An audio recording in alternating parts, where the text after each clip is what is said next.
Let's go to sports talk tayo mga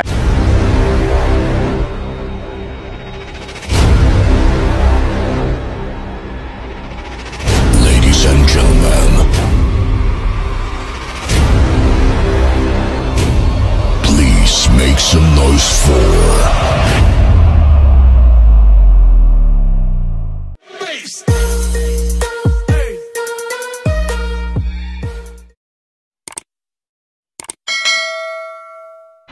Hello mga idol, naganap na nga ang inaasahan natin na pagharap nila Cuadro Alas Casimero at sa kanyang katunggaling si Uguni. Pero isang masaklap na pangyayari ang draw sa round 4. At ito po, nag-press conference na rin ating idol. Sinagot na rin niya ang mga katanungan na nanghihina daw siya, kulang daw siya sa kondisyon, at saka mga revelasyon regarding sa nangyari. Ito po tayo mga idol. Champ, tsaka coach, yung first question ko sa inyong dalawa. Kasi sa tingin mo yung laban mo ngayon, siguro may napansin kayo sa takbo ng laro mo ngayon.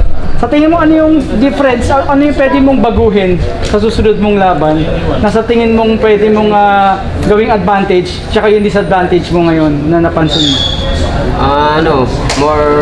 Pa talaga, paghigpitan pa namin yung ensayo namin. Kailangan pa namin na improvement, kailangan pa namin na ma-100% talaga yung kondisyon namin para pagdating ng laban, hindi nakakatakot na umabot ng ganung round. So, para walang kahirap-hirap. Coach, yun sa akin naman, yung sa training naman, grabe yung training namin. Nasa kalaban talaga yun, matibay yung kalaban. Kasi nakita nyo naman, kahit matamaan, parang gumaganon-ganon siya eh. Yung kalaban na matibay. Kaya yun nga, yung lakas, parang maganda talaga. Coach, alam ko matagal na po kayo magkasama sa training, pero sa tingin mo itong laban niya na to, ano sa tingin mo yung bago papalitan mo sa diskarte ni Janriel? O kaya ano yung pwede mo pang palakasin sa diskarte niya? Malakas eh. Malakas na siya eh. Yung ano lang talaga niya, yung siguro nag-ano kasi kami eh, sabi ko tol, wag na yung rapid punch. Kasi nag-iingat yun, baka matamaan dito ba? Kasi yun yung inaalala nila. Sabi ng timing nilang tol. Sabi ko timing na lang talaga. Yun yung ginawa niya. Coach, yung nasabi niyo na last time, parang may bago ba ngayon sa ginagawa niyo na parang ilalabas mo sana ngayon? Ano ba yung sikreto na ayaw niyo sabihin dati pero pilit yung ginagawa ngayon para kay Titus? Yung ano po? Kung meron ba kayo mga sikretong nilabas ngayon na pilit yung tinatago pero hindi mo masyadong lahat naman pinapalabas namin eh, walang sekreto eh. Sa laban na talaga yung makikita talaga kasi lagi kaming nasa social media, lagi pinakita namin kasi iba talaga yung nasa taas ng ring or makikita mo lang eh. Kasi kung nakikita mo lang, lahat ng laban namin nakikita nandyan sa YouTube eh. So kung gusto mong pag-aralan, doon lang sa laban namin, mas maganda pa kaysa training, di ba? Speaking of YouTube, bro, hindi pa parang masyado kang napag-aralan ng kalaban mo kasi nakikita yung mga laban ginagawa. Parang ano na rin yan sa kanila. Parang advantage, no? Partida? Sige, later na lang, boss. Okay, Champ, ito, at one point ba sa laban, naging kontento ka na lamang ka na heading to the decision? Sa akin kasi every last second makapapasok kasi ako eh, kaya maano ko talaga, nalamang talaga kasi yung makatama siya sa akin, job lang naman eh. Tapos marami namang pinatama sa akin maganda. Ngayon medyo, syempre, sariwa pa yung laban sa'yo, no?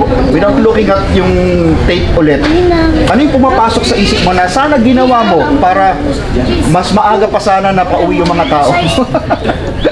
Yung first to second round at third, yun ang target namin. Pero hindi talaga natin makakaya na ganun kadali kasi pinaghandaan talaga ng kalaban.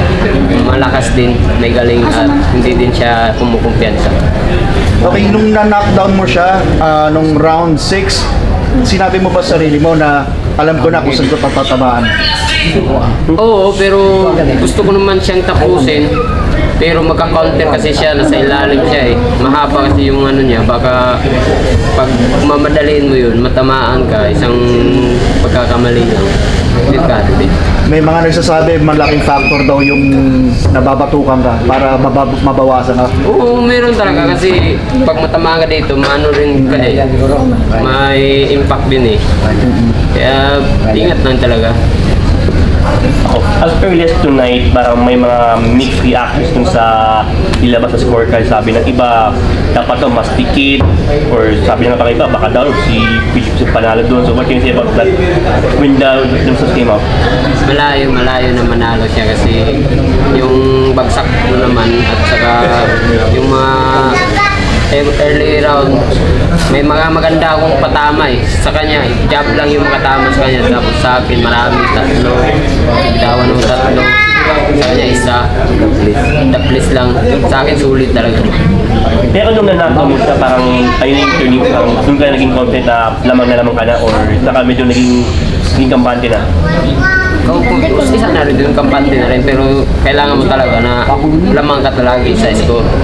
Kaya yung ano ko, kasi matibay talaga siya. Kaya early round ko na lang siya kinuha na matamaan ko siya. Kasi sa early round, hindi na siya sumuntok eh. Pabayaan ko lang siya na sumuntok para maano siya, mapapagod. Kala mo hanggang 12 round, hindi na papagod. Mahaba lang talaga yung kamay niya kasi delikado eh. Pagpapasukin mo siya eh, tapos mahaba yung kamay niya. Isang pagkakamali mo, delikado. Nagkausap ba kayo after? Kasi napaiyak mo eh. Umiyak siya eh. Anong may sinabi ka ba? Pumunta talaga siya dito para manalo talaga. Pinaghandaan niya talaga. Kaya hindi naman talaga pumunta siya dito para ibigay yung belt niya. Pinaghandaan niya talaga.